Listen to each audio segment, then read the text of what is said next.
সৰ্বানন্দ সোণোৱালক উভতি ধৰিলে এটা পাৰ্টিয়ে। কোন এই পাৰ্টিটো আৰু কিয় উভতি ধৰিলে সৰ্বানন্দ সোণোৱালক সমগ্ৰ ভিডিঅ' ক্লিপ মই আপোনালোকক দেখাম বন্ধুসকল।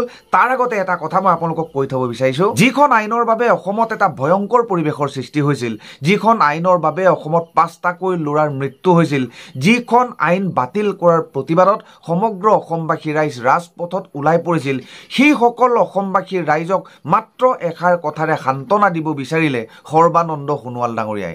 কা আইনখনে কেতিয়াও অসমবাসী ৰাইজৰ নাইবা অসমীয়া জাতিটোৰ ক্ষতি নকৰে বন্ধুসকল। কা আইনখনক প্ৰতিগৰাকী অসমীয়াই বিৰোধ কৰা দেখিবলৈ পোৱা গৈছিল, কিন্তু আটাইতকৈ ডাঙৰ কথাটো হৈ গ'ল সৰ্বানন্দ সোণোৱাল ডাঙৰীয়াই যিটো বিস্ফোৰক মন্তব্য কৰিলে, সেই বিস্ফোৰক মন্তব্যটোক লৈ পেলাই কোনো এগৰাকী ব্যক্তিকে বিৰোধ কৰা নাইবা প্ৰতিক্ৰিয়া প্ৰকাশ কৰা দেখিবলৈ পোৱা নাই, কিন্তু এটা পাৰ্টিয়ে বিৰোধ কৰিছে নাইবা প্ৰতিক্ৰিয়া প্ৰকাশ কৰিছে। তেওঁৰ যিটো বিস্ফোৰক মন্তব্য, এই বিস্ফোৰক মন্তব্যক তীব্ৰভাৱে গৰিহণা জনাইছে বন্ধুসকল।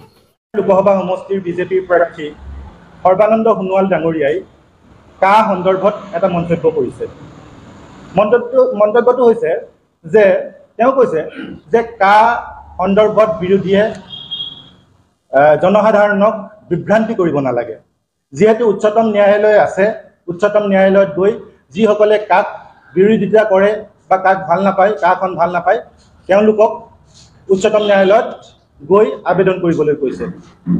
আমি এই কথাটোত আম আদমি পাৰ্টীয়ে সৰ্বানন্দ সোণোৱাল ডাঙৰীয়াৰ এই যি ৰাইজৰ কণ্ঠ ৰুদ্ধ কৰাৰ যি হুংকাৰ দিছে আওপকীয়াকৈ, তাত আমি তীব্ৰ ভাষাৰে গৰিহণা দিছোঁ। কাৰণ প্ৰথমৰ পৰাই অসমৰ জনসাধাৰণে কা বা নাগৰিকত্ব সংশোধনী আইনখন তীব্ৰ বিৰোধিতা কৰি আহিছে। সেই বিৰোধিতাক আওকাণ কৰি বিজেপিয়ে ৰাজনৈতিক এজেণ্ডা বা ৰাজনৈতিক তেওঁলোকৰ উদ্দেশ্য পূৰণৰ বাবে কাখন প্ৰথমতে লোকসভা ৰাজ্যসভাত পাছ কৰি এতিয়া শেহতীয়াভাৱে নিৰ্বাচনৰ আগে আগে কা সমগ্ৰ দেশতে বলবৎ কৰিছে। গতিকে আম আদমি পাৰ্টীয়ে আমি কওঁ যে বিজেপিৰ একমাত্ৰ ৰাজনৈতিক উদ্দেশ্যৰে, ৰাজনৈতিক উদ্দেশ্য প্ৰণোদিতভাৱেহে কাখন প্ৰণয়ন কৰিছে।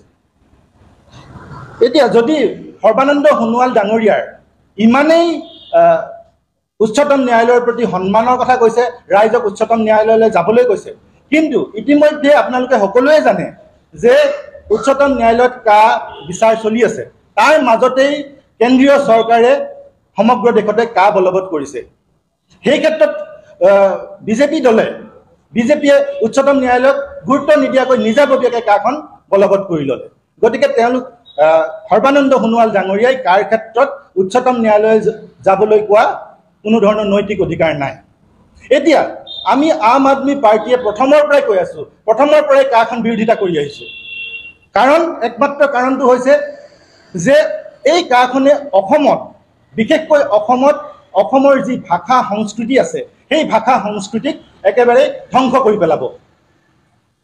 আপোনালোকে যদি লক্ষ্য কৰে 1991 চনৰ লোকপিয়ল, 2001 চনৰ লোকপিয়ল আৰু 2011 চনৰ লোকপিয়লক চাই, তেতিয়াহ'লে আপোনালোকে দেখিব যে অসমত অসমীয়া ভাষা কোৱা 1991 চনত মুঠ অসমীয়া ভাষীৰ সংখ্যা আছিল 57.81%। কিন্তু সেই সংখ্যা 2011 চনত কমি গৈ হ'লগৈ 48.38%। ইয়াৰ বিপৰীতে আপোনালোকে লক্ষ্য কৰিব যে অসমত বাঙালী ভাষী কোৱা লোকৰ সংখ্যা বৃদ্ধি পাইছে। কেনেকৈ?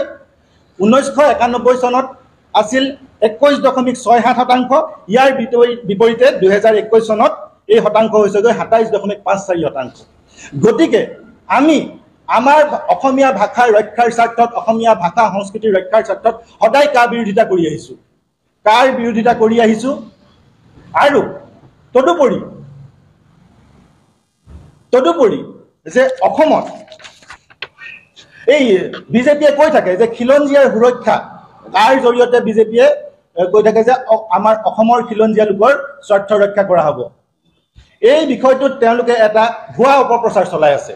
কাৰণ চাওক, যদি খিলঞ্জীয়াৰ স্বাৰ্থ ৰক্ষা কৰাই হয়, তেনেহ'লে BTAB বা BTR, ডিমা হাছাও, কাৰ্বি আংলঙত এই যিসকল স্বায়ত্তশাসিত পৰিষদ আছে, তাত সেই এৰিয়াবোৰত প্ৰয়োগ কৰা হোৱা নাই বা কৰিবলৈ দিয়া হোৱা নাই। গতিকে তেওঁলোকে জানে, তাৰ স্থানীয় লোকসকলে জানে, খিলঞ্জীয়া লোকসকলে জানে যে এই আইনখনে এটা সময়ত সেই অঞ্চলবোৰলৈ ভাবুকিৰ কলা সংস্কৃতি বা ভাষাৰ ক্ষেত্ৰত ভাবুকিৰ সৃষ্টি কৰিব। গতিকে তাত কা বলবৎ হ'বলৈ দিয়া নাই। কিন্তু বাকী অসমৰ যিবোৰ অঞ্চল সেইবোৰত কা বলবৎ কৰিবলৈ দি বা বলবৎ কৰি বিজেপিয়ে অসমীয়া জাতিটোক ধ্বংস কৰিবলৈ এক অপচেষ্টা কৰিছে। তদুপৰি আমি আৰু এটা কথা কওঁ যে এই নাগৰিকত্ব সংশোধনী আইনখনৰ জৰিয়তে বিজেপিয়ে অসমত থকা বাঙালীভাষী লোকসকলকো প্ৰতাৰণা কৰিবলৈ গৈ আছে। কাক যদি কাৰ জৰিয়তে নাগৰিকত্ব পাবলৈ হয়, প্ৰথমতে সেই লোকজনে নিজকে তেওঁ শৰণাৰ্থী বুলি এফিডেভিট দিব লাগিব। গতিকে তেওঁ অসমত ইতিমধ্যে যদি যুগ যুগ ইয়াত বসবাস কৰি থকা এজন বাঙালীভাষী লোকে আকৌ তেওঁক শৰণাৰ্থী বুলি ঘোষণা কৰিবলগীয়া হয়, অৰ্থাৎ এনেকুৱা এটা ষ্টেজলৈ তেওঁক ঠেলি পঠিওৱা হ'ব, তেওঁ অসমত বা ভাৰতবৰ্ষৰ নাগৰিক নহয়। গতিকে তাৰ পিছৰ পৰ্যায়তো তেওঁ নাগৰিকত্ব পায় নাপায় সেইটো এটা পিছৰ কথা। কিন্তু তেওঁক প্ৰথমতে কি কৰা হ'ব যে তেওঁৰ ৰাষ্ট্ৰহীন কৰি পেলোৱা হ'ব। গতিকে এই যি এক ষড়যন্ত্ৰ, বিজেপিৰ ৰাজনৈতিক ষড়যন্ত্ৰ, সেই ৰাজনৈতিক ষড়যন্ত্ৰ সকলোৱে এতিয়া বুজি পাইছে।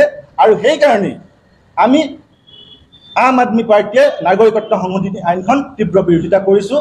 আৰু সৰ্বানন্দ সোণোৱাল ডাঙৰীয়াই যিধৰণে কৈছে যে ৰাইজৰ কণ্ঠৰুদ্ধ কৰিবলৈ চেষ্টা কৰিছে, উচ্চতম ন্যায়ালয়লৈ যাবলৈ কৈছে, তাক আমি তীব্ৰ ভাষাৰে